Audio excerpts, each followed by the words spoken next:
Here at Nutrien at the Classic Camp Draft and Sale, catching up now with Brett Pechey. Firstly, Brett, thank you very much for joining me. Not a worry. It's a big go, this go, isn't it? It is a huge go, mate. It's a great week. Really look forward to coming down each year. You're a little bit of a unique one. You said there, like a lot of the people that I've interviewed today, and most people I catch up with are drafters. You've been selling here at this sale for 10 years, and your stock go through the draft, but you don't draft. No, don't draft. We do a little bit of cutting, have a go at the cutting, which we really enjoy, but no, we don't draft. We used to draft many, many years ago, and we sort of gave it away and wanted the kids to have it was a bit hard juggling finances and drafting and whatever else, you know what I mean? So we gave it away years ago and wanted to give the kids a bit better life. And so we sort of got out of that and, sort of came back into it in the last sort of 10 or 12 years and just sort of sell here and, do a bit of cutting now. Enjoy that, yeah. Would you ever get back into the drafting or? Probably not, no. We're just enjoying the cutting now. I've got a very, very, very close mate, Peter and Tony O'Neill, and they had a very good mare of ours, Roma. And she won the Warwick Gold Cup. Yep. So that was really good. So, no, I don't think I'll ever go back drafting. No, I'll just stick with the cutting, and they go too fast for me. You tell me a good stat the last couple of years. You always got to turn your phone on silent. Some bugger will be watching being interviewed. You know, that's who it'll be. It's unbelievable. It'll be sorry. No, don't worry one bit. I don't edit it either, so it'll stay in it. But you're saying there before 7 horses in the last 2 years have been back here competing at the Classic and the Open. In the last 2 years out of these 6, 7 we've put through the family, there was 5 back in the Classic draft, and we had 3 in the Challenge came back as well. Does that make you proud? Very proud. Yeah, it's good. It's good to see the horses go on, and that's the whole idea of this sale. You know what I mean? And it's good to see that people can buy your horse and go on and do something with it, and they're getting some pleasure out of it. It's great. It's not all about drafting. This is the one thing that I always thought it was just camp draft, and that was it. There are a lot of cutting horses and a lot of reining horses that do get sold from here. Do you purchase them? Yeah, we've bought cutting horses out of here. Yeah, we have young ones. But there's a lot of horses here go the cutting. Now with the working cow horse coming in a big way, there'll be a lot of horses go into that. Camp drafting, challenging is getting massive, so a lot of horses go into that as well. One of the things I want to point out to people too, that they can just get a pleasure horse as well. They don't all have to be competition horses. No. I mean, that's one of the beauty of it. And they are 90% of the horses. I've been down there talking to the boys, and most of the people we talk to are beautiful horses. Oh, and we sold a little one-roan Pepto mare here about 2 or 3 years ago, and it went to Melbourne for a trail riding mare. And they love it, you know what I mean? So that's great. They go to all sorts of people, you know, and people can enjoy them and put them through, and it's all good, you know what I mean? So it's good, yeah. You do a unique thing here too, though, Brett, with your when you sell horses, something that's a little bit close to your heart. You actually donate $1,000 for every horse you sell, goes to Beyond Blue. Yes, they do. Yep, we put into Beyond Blue every year, and plus we sell it. If we sell anything at Nutrien in Toowoomba, that goes as well. So we lost Joy's brother 11 years ago, and through suicide. So we just came up with the theory that if we can put something back and help someone, it's always a good thing, you know what I mean? So the little bit, we don't give a lot, obviously, but I mean, it's, you know, we might give them $4,000, $5,000, $6,000, $7,000 a year, and you just hope that goes to a good cause. And if it can help one family member, it's a good thing. And by doing that, you actually also help raise awareness, which is one of the key things about a lot of these organisations. I know the Pink Ladies Foundation, it's as much as raising money, it's about raising awareness and people being aware of these organisations. And that's the thing with it. It's to keep on talking about it. We've got to keep talking about it. It's a silent killer, you know. And I've talked to quite a few people over the last 3 years, and I struggle with it myself. I got it in the last sort of 3 to 4 years, and had to go and get help. I didn't have depression, I just had more anxiety. Everything just blew out of proportion. My brain was just letting go. Things weren't going well, you know what I mean? So I had to fight that a little bit, and you don't realise it's sort of happening to you until you got good family and good friends around you, and we need to listen to them, because, I mean, anyone that's helping you loves you. So that's the thing you got to remember, I think, and I had to go and get help. I had to, you know, and I still take my medication every day, but it gets me through. Not every day is a perfect day, but, you know, 90% of my life is really good. I can say I'm in the same boat. Yep. Misdiagnosed as depressive, and then, probably hit a wall 5, 6 years ago. A lot of people, I don't drink. There's a reason I don't drink, and that I'm a better person for it. But what you said there, family, and they become family, is the close friends. And, you know, I had a very close friend he basically rang me up and said, mate, I'm getting you help, and was pretty stern with it. So we want to make sure that, someone might come up to you and say, mate, I've got to get you some help. Don't get your hackles up. Maybe sit back down in the saddle and say, why is this guy coming to me? Exactly right. And I mean, we had a circumstance actually not that long ago where we approached a friend and it backfired on us, you know what I mean? And they took it the wrong way, I think, you know what I mean? But we could see that person was in a bit of trouble and was struggling, but they sort of took it the wrong way. And that's fine. You don't let that bother you. I actually got a phone call here 4 days ago from home, from a new train representative. And he said, you're definitely coming down. I said, yeah. He said, would you mind talking to a very good friend of mine?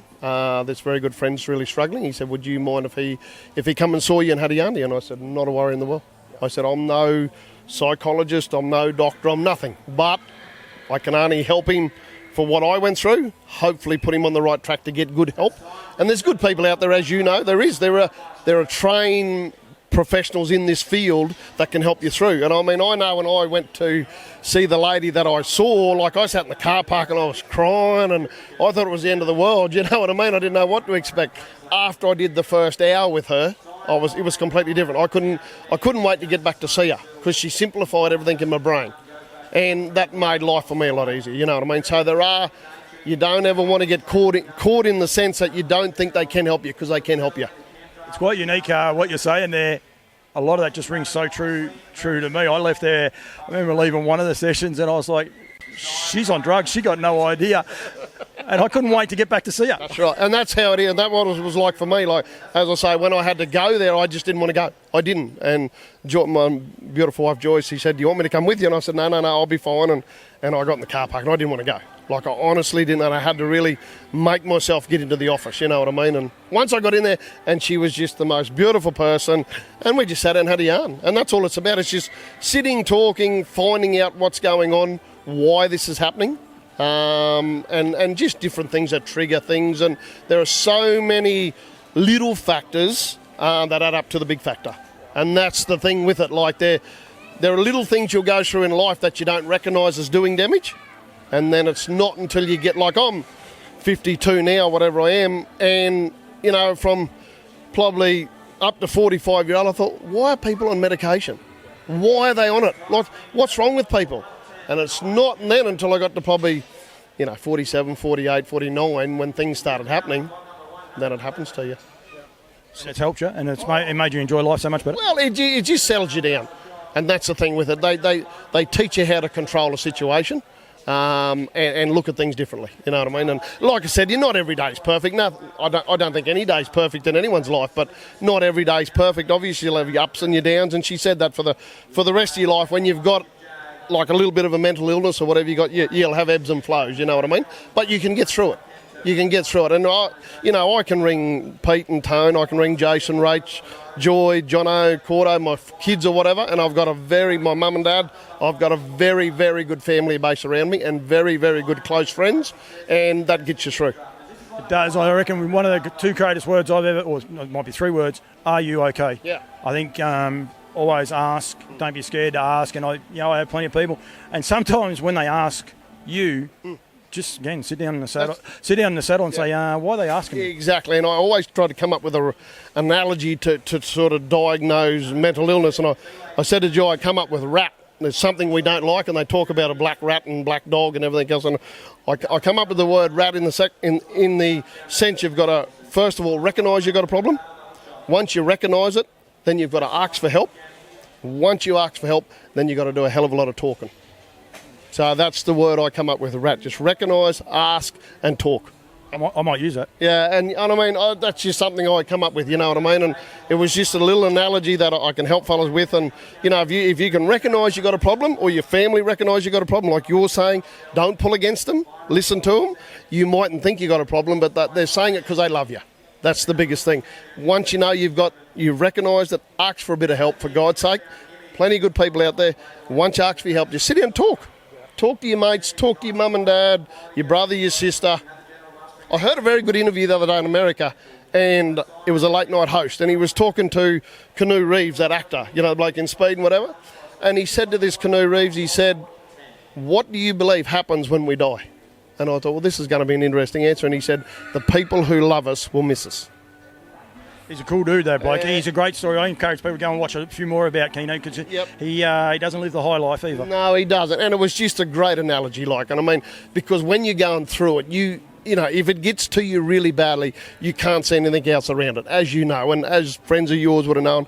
Once it's in your head, you sort of can't escape from it. And you think that, oh, my family don't love me, or, you know, this fella doesn't like me, or she doesn't like me, or whatever. But it's not the case. It is not the case at all. You know, it's your brain lying to you, and you've got to get that under control. And then you come out the other side of it, and you don't worry if people do or don't like you, or, you know, how they see you, because you're comfortable with how you are. And that is one thing. And I think that's the beautifulest part about it is coming out the other side of it. That's right. And, we were sitting and having tea the other night in St George. We took Joy out for a birthday, and a cousin of mine was there. She said, this is wrong and that was wrong. We were just talking in general. I said, if you threw your problems in a pile with everyone else's, you would soon run in and get yours back. Exactly. That's not a bad one at all, Brett. Mate, well done. Thank you. I like having different chats. If anyone actually sees it and wants to have a chat with you, if they want to have a chat with me, they can, please. And that's one thing. Don't shy away from it. And if you have got someone that is struggling, perhaps go to the right channels, because as you said, sometimes it can backfire. But even if you can just get a one-on-one conversation with them, it can make a bigger difference. We say about how big this sale's becoming. With it coming big, becomes a lot more money. People have to invest a lot more money. It becomes a vicious cycle. It does. It's a great sale. People should be able to enjoy it, and it should continue to grow. Bardo's going to tell me off if I try to say to go smaller. But we want to continue it to grow. But we want people to grow and be healthy growing it. And know your limitations. Don't get yourself into a circumstance where you might like that horse, but it might just go for that extra a little bit more money than you can afford at the time. Don't let yourself get into those dramas, you know what I mean? Know your limitations and go from there. Keep yourself in a safe space if things aren't going well, just keep yourself in a nice space for a while. Absolutely, and enjoy it. Mate, Bardo said to me, I've got to ask you about goats. Goats, yep. What's the go with the goats? Oh, the goats are great. For drafting? I train on them. Not actually drafting, but I train all my horses on them at home. They're great. They're a great animal to train on. They're very touchy-feely sort of an animal. They're a feral animal, so I'm a prey, obviously, because I'm the bigger person on the horse, if you know what I mean. So, and they'll always sort of nearly turn towards you because you're the prey, if you can understand, so that your horse they get your horse to hook up, and they're really good to work your horse on, really good. Something different, I tell you. You've got 2 reasons to come and talk to you.